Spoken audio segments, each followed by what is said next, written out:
enregistrer. Tac, tac. Donc, aujourd'hui, on va parler des compositeurs et... Est-ce que ça marche? Partager l'écran. Tac. Excusez-moi, je découvre tous ces trucs-là. Hein, c'est pas mon... Voilà. Donc, on va parler des compositeurs et des chorégraphes dans le ballet classique. Alors, juste pour petit rappel, même si ça paraît un peu bête, mais un compositeur, dites-moi un peu ce que c'est, pour être sûr qu'on parle de la même chose. Lilou, par exemple, je te vois te marrer. Vas-y, dis-moi. Et ce qui est marqué, Non, ou ce que tu penses. T'es pas obligé. bah, c'est quelqu'un qui compose des musiques. Ouais, des musiques. Et un chorégraphe, c'est quelqu'un qui va écrire la danse. Donc la première question que je vous pose, c'est aujourd'hui, quand vous allez au spectacle, ça peut être à la MAC ou ailleurs, voir de la danse, est-ce que vous pensez que les musiques sur lesquelles les danseurs y dansent sont des musiques originales? C'est-à-dire, est-ce que ça a été spécialement écrit pour la danse ou est-ce que c'est des musiques qui existaient avant et où on a en fait mis de la danse dessus? À votre avis, c'est quoi pour vous? Si quelqu'un a envie de répondre, allez-y. Faustine, pardon, vas-y. Moi, je pense que ça dépend. Par exemple, un ballet classique, ça va être une musique originale, tandis qu'un spectacle de danse d'aujourd'hui, la musique, elle peut être écrite spécialement pour le spectacle, ou, Ouais. ou ça peut être une musique connue. Mhm. Ok. Quelqu'un a une autre idée?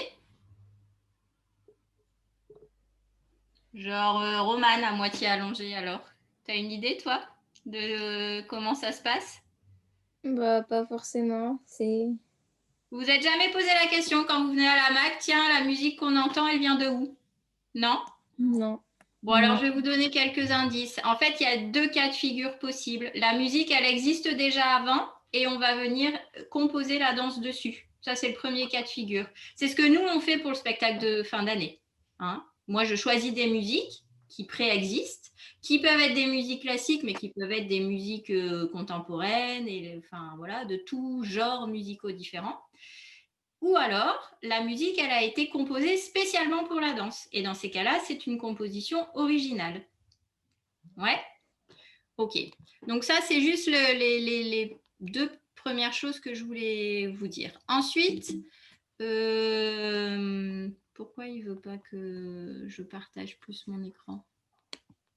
Je vais en mettre comme ça.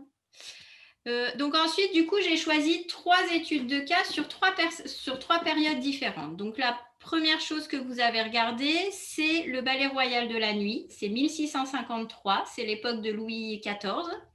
Et c'est un extrait d'un opéra-ballet. Donc en fait, cette vidéo, elle est tirée d'un film qui s'appelle Le Roi danse avec Benoît Magimel.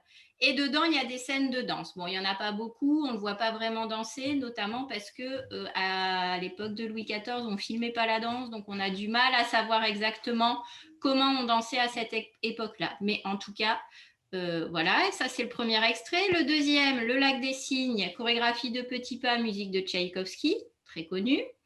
Et le dernier, Le Sacre du Printemps, chorégraphie de Nijinsky et musique de Stravinsky. Ça va pour tout le monde? Vous avez regardé les 3 vidéos? Oui. Oui. Super. Je vous avais mis aussi Casse-Noisette, La Fée dragée en plus, Oui. mais on y reviendra. Donc, dans le premier extrait, le Ballet Royal de la Nuit, c'est 1653. Il faut imaginer qu'on est à la cour du roi Louis XIV. À cette époque, on danse ce qu'on appelle le ballet de cour. Donc, le ballet de cour, en fait, c'est pendant toute la soirée, on va alterner des danses, des musiques et du théâtre sous forme de petits intermèdes voilà, assez courts où il y aura juste une danse, juste une musique. Mais l'histoire, il n'y a pas vraiment d'histoire en fait. C'est juste des petits moments comme ça qui arrivent dans la soirée. Louis XIV, c'est quelqu'un de très important pour la danse parce que c'est lui vraiment qui va promouvoir la danse et qui va même créer l'Académie royale de danse qui est aujourd'hui l'Opéra de Paris. Donc quelqu'un qui généralement adore les arts, mais qui en plus va vraiment pousser la danse pour qu'elle soit développée et ensuite reconnue. Donc, dans cet extrait, il est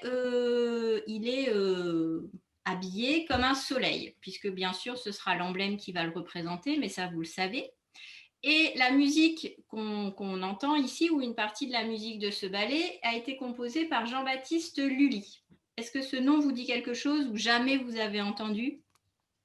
Il y en a qui font oui, il y en a qui me regardent et me disent je ne sais pas, d'accord.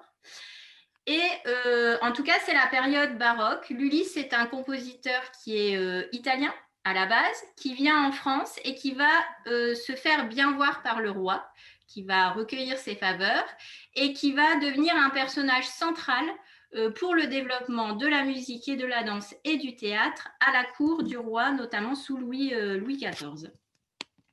Alors, je ne sais pas pourquoi, mais mon écran, il est bloqué. Bon, c'est pas grave. Donc, pourquoi ça fait ça? Ah, voilà. Voilà. Donc, ça va jusque-là? Ouais. Oui. Ensuite, très rapidement, après le petit extrait que vous avez visionné, là, en 1661, le ballet de cour disparaît. Et il y a un nouveau genre qui va apparaître, qui est l'opéra-ballet.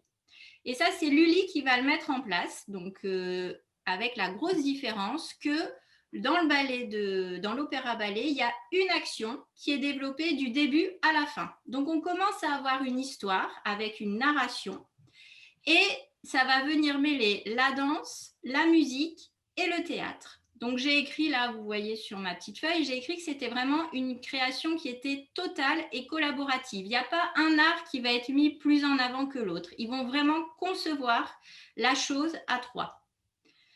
Et du coup, ça va donner des trios très célèbres que vous connaissez certainement. Donc, le premier que j'ai mis en avant, c'est Molière, Lully et Beauchamp. Donc, Molière, ça va, tout le monde situe. Je pense que là, au collège, lycée, vous lisez des pièces de théâtre. Lully pour la musique et Beauchamp, d'ailleurs j'ai fait une faute, il y a un deuxième L à Lully, et Beauchamp pour la danse. Sachant que Pierre Beauchamp, c'est le maître à danser du roi, Louis XIV, c'est lui qui lui enseigne la danse, c'est lui qui le perfectionne, et c'est lui qui écrit sa danse pour quand il est amené à être sur scène. L'autre trio assez connu, c'est Molière, Charpentier et Beauchamp, qui ont écrit par exemple Le Malade imaginaire, ça vous dit quelque chose? Oui. Le médecin malgré lui. Donc voilà, donc à cette époque-là, à l'époque baroque, il faut vraiment imaginer que la danse, elle n'est jamais déconnectée de la musique et du théâtre, que ces trois arts, ils vont forcément fonctionner ensemble et qu'ils vont être au service d'une histoire, ce qui est très nouveau finalement par rapport à ce qui se faisait avant. Est-ce que ça va, ça, comme premier point? Oui. Ouais, je continue. Vous avez des questions? Non? C'est bien. Alors, ouais. Alors, le deuxième. J'ai une question. Oui. Pardon. Oui. L'opéra-ballet, c'est qu'en France ou ça se faisait aussi en Italie, dans d'autres Alors, pays? je ne saurais pas réellement répondre à Pardon. cette question. Je pense que c'est spécifique à la France, vraiment. Ok. Après, Ouais, parce ça. que, Ouais, dis-moi. bon. Ouais, parce que vu que bah, ils se faisaient quand même la guerre avec les Italiens, je me posais la question juste comme ça en fait, si c'était vraiment spécifique à la France ou Je si pense c'était que un mot. enfin, il faudrait peut-être creuser la question du côté Ouais. italien, mais je pense que les Italiens, ils sont plus sur la commedia dell'arte, avec des Ah, personnages vraiment très précis, des masques, plus le oui, côté d'accord. pantomime. Ah, ok, ouais. Voilà. Et en France, on est plus sur vraiment le ballet à la cour, dansé par les nobles, dansé par le roi. Voilà. Ok. Ok, d'accord. Merci. Mais de rien. Alors, ensuite, on a du coup le lac des Cygnes. Donc là, on est 2 siècles après, donc on fait un grand bond dans le temps. On arrive avec la chorégraphie de Marius Petipa. Marius Petipa, il est russe à la base, il a beaucoup travaillé en Russie, mais il a aussi travaillé en France. Et la musique est de Tchaïkovski, donc Tchaïkovski qui est aussi un compositeur russe. À ce moment-là, on est vraiment à l'apogée du ballet romantique, où vous pouvez aussi entendre le mot ballet blanc. Alors, le ballet romantique, c'est très facile à repérer.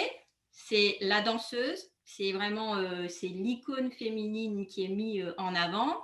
Le tutu, long ou après plateau, comme on voit là sur les images du lac des Cygnes, et les pointes. Et toutes les histoires qui vont se passer pendant la période romantique, c'est à un moment donné une histoire d'amour impossible. Je le dis souvent en cours, hein, voilà, le prince, la princesse, mais voilà, pas de chance, ça ne matche pas. Mais du coup, ils vont se retrouver dans un monde imaginaire, fantastique, et ils vont quand même réussir à vivre leur amour au-delà des frontières du réel. Donc voilà, donc c'est vraiment un style très très particulier, mais qui a été vraiment très très développé, en tout cas par la danse et par la musique, et aussi dans la littérature. Donc voilà, qu'est-ce que je peux dire ensuite? Alors oui, le lac des Cygnes, qu'est-ce que ça raconte? Je vous ai fait un petit résumé. Alors en fait, le lac des Cygnes, donc à la majorité, je vous lis ce qui est écrit parce que c'est peut-être écrit en petit. Le prince Siegfried apprend qu'il doit choisir une épouse. Une partie de chasse l'entraîne près d'un lac. Il s'apprête à tirer sur l'un des cygnes lorsque soudain, l'un d'entre eux se transforme en une jeune fille nommée Odette. En effet, victime du sort d'un sorcier, celle-ci se métamorphose en femme la nuit et en cygne le jour. Et seul un amour éternel la sauverait de ce sortilège. Le prince tombe alors amoureux d'elle et lui jure fidélité. Mais le sorcier présente au prince un cygne noir, Odile, à qui il va donner les traits d'Odette. Siegfried, croyant reconnaître sa bien-aimée, désigne Odile comme sa future épouse. Il trahit ainsi sans le savoir Odette et la condamne à demeurer un cygne pour toujours. Le tumulte des flots emporte alors Siegfried, tandis qu'Odette, la jeune fille cygne, meurt de chagrin. Et c'est le drame. Bon, voilà, ça c'est un peu le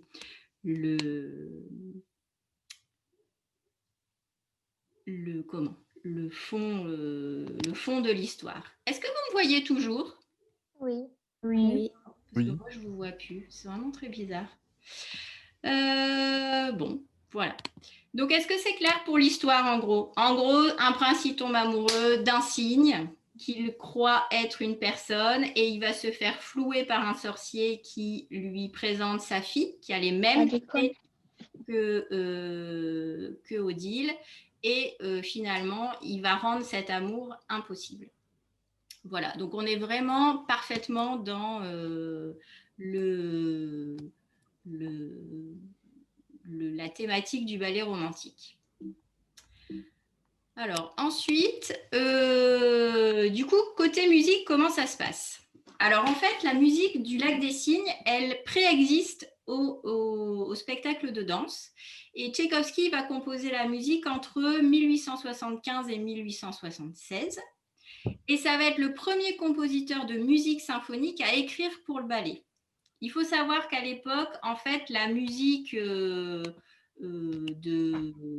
pour le ballet, c'est un peu considéré comme un sous-genre. Enfin, c'est vraiment, c'est pas très bien vu si on compose de la musique pour la danse.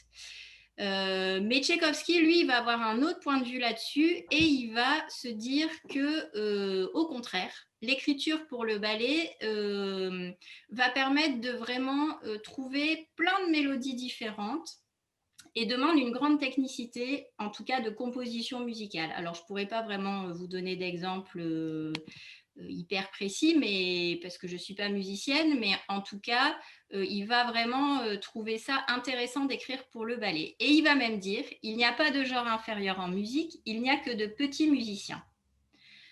Donc voilà. Et du coup, la spécificité quand même de Tchaïkovski, c'est qu'il va associer un thème, une mélodie, à un personnage ou à une atmosphère. Donc voilà, c'est intéressant de se dire que même au niveau sonore, il va réussir à créer des ambiances, il va réussir à créer des mélodies, des musiques vraiment où à chaque fois on va savoir où est-ce qu'on est, de quel personnage on parle. Donc je vous ai fait ici, j'espère que ça va marcher. Vous me dites si vous arrivez à voir. Vous voyez sur mon écran que ça charge la vidéo ou pas? Oui. Super. Moi, je vois pas. Moi, je ne vois non plus. Moi non plus. En fait, Comment je suis ça? toujours sur 3 études de cas, mais ça n'a pas bougé. Ah mince! Il Mais fallait c'est- m'arrêter avant. Alors attendez, comment on va faire? Attendez.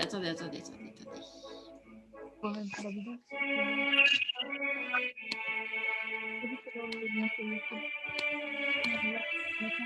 là là.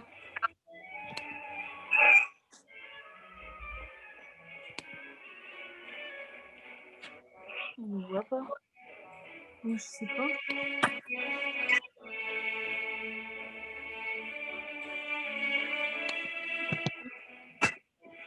Vous entendez la musique au moins ou pas? Oui. Oui, Bon, mais alors à c'est bon. votre avis, ça c'est une musique qui reprend quoi? Vous avez une idée? Le lac des cygnes. Je n'entends pas, Personne n'a d'idée? remets ton truc là, en bas. Micro. Parle. Audio. Et parle en même temps. Le lac des cygnes.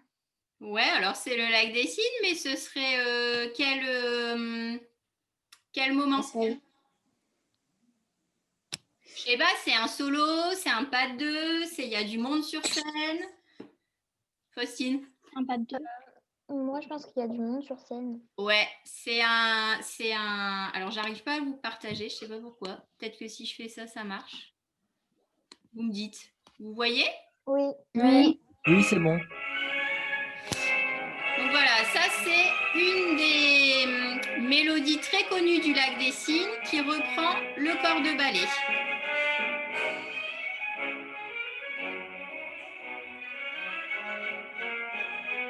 Donc le principe du corps de ballet, c'est de venir souligner le caractère principal et l'histoire des personnages principaux en fait.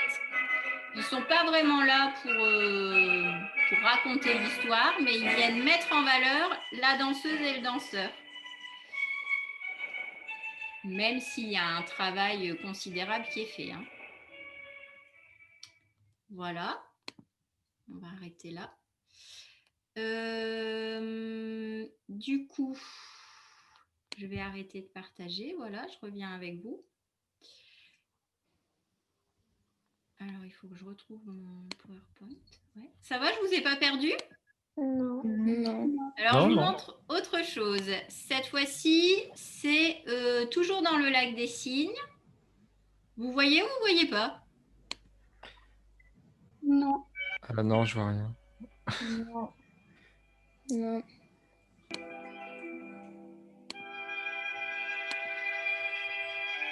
Attendez, hein, ça arrive. Ouais, mais moi, je vais pas partager ça.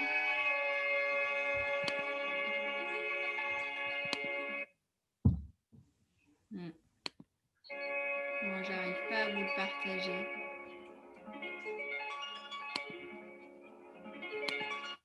Pourquoi j'arrive pas à vous le partager?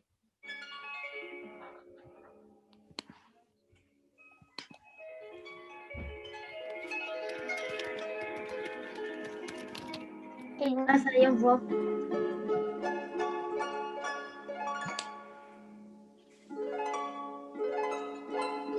Là, c'est pareil, c'est un autre fait très très connu du lac des Cygnes, qui est le pas 2 de l'acte 2. Donc, c'est le grand moment où il tombe amoureux d'Odile.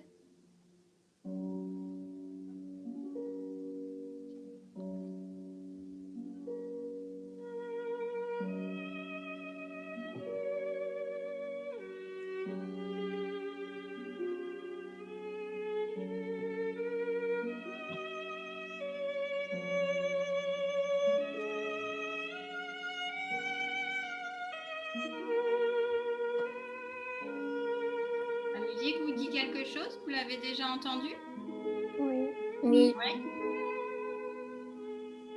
Voilà, donc en fait, c'est... de toute façon, vous l'aurez le PowerPoint, donc vous pourrez regarder les vidéos tranquillement. Mais en tout cas, voilà, c'est vraiment des musiques qui sont... Enfin, voilà, même si on n'est pas spécialiste du ballet, on les a déjà entendues et elles sont vraiment associées voilà, à des titres de ballet très très forts. Je vais essayer de vous mettre... Alors ça, je vous fais pas regarder, je vous fais juste entendre. Vous allez me dire ce que c'est. J'espère que vous connaissez. Non, pas Faustine, quelqu'un d'autre. C'est toujours Faustine qui répond. Quelqu'un d'autre a envie de répondre? Ça vous dit rien? C'est pas dans Casse-Noisette? C'est pas dans Casse-Noisette, c'est toujours dans le lac des Cygnes. C'est pas le- Allez, je vous mets l'image parce que je suis sympa. Ah oui. Ah Alors, oui, c'est le pas de 4. Les 4 petits cygnes qui dansent ensemble. Et là, on voit vraiment que la danse est parfaitement synchronisée avec la partition musicale.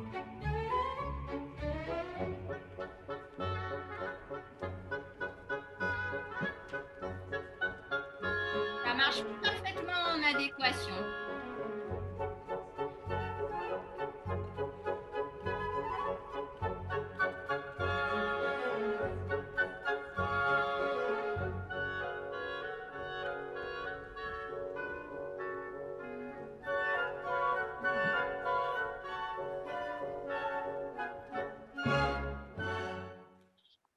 Voilà. Bon. Du coup, c'était vraiment pour illustrer l'idée que à chaque fois que Tchaïkovski va écrire pour le ballet classique, il va vraiment créer des mélodies, des thèmes récurrents qui vont se retrouver et qui vont devenir extrêmement célèbres en fait, même encore aujourd'hui. Et parfois, ces musiques, elles sont même détournées, elles sont reprises par la pub, enfin, dans plein d'autres contextes en fait. Donc voilà, c'est intéressant voilà, de s'en rendre compte. Du coup, je continue. Du coup, vraiment, on peut dire que Tchaïkovski, en tout cas, il a vraiment donné un nouvel élan à la musique du ballet. Et ça va faire en sorte que ces musiques, comme je disais tout à l'heure, elles ont une part indissociable avec la danse. C'est quelque chose qui forcément va venir s'imbriquer. C'est pas le seul qui le fait. Le compositeur de Gisèle, Adolphe Adam aussi, il va créer comme ça des thématiques que forcément tout le monde va connaître et va associer au ballet classique. Ce sera aussi le cas de Léon Minkus, qui est un autre compositeur, avec Don Quichotte ou la Bayadère. Donc ça, je ne vous le montre pas maintenant parce qu'il nous reste que 10 minutes et il faut que je me dépêche d'avancer. Mais en tout cas, sachez que vous pourrez retrouver tous ces liens que je vous transmettrai pour regarder les vidéos. Est-ce que ça va? Oui. Ouais. Oui.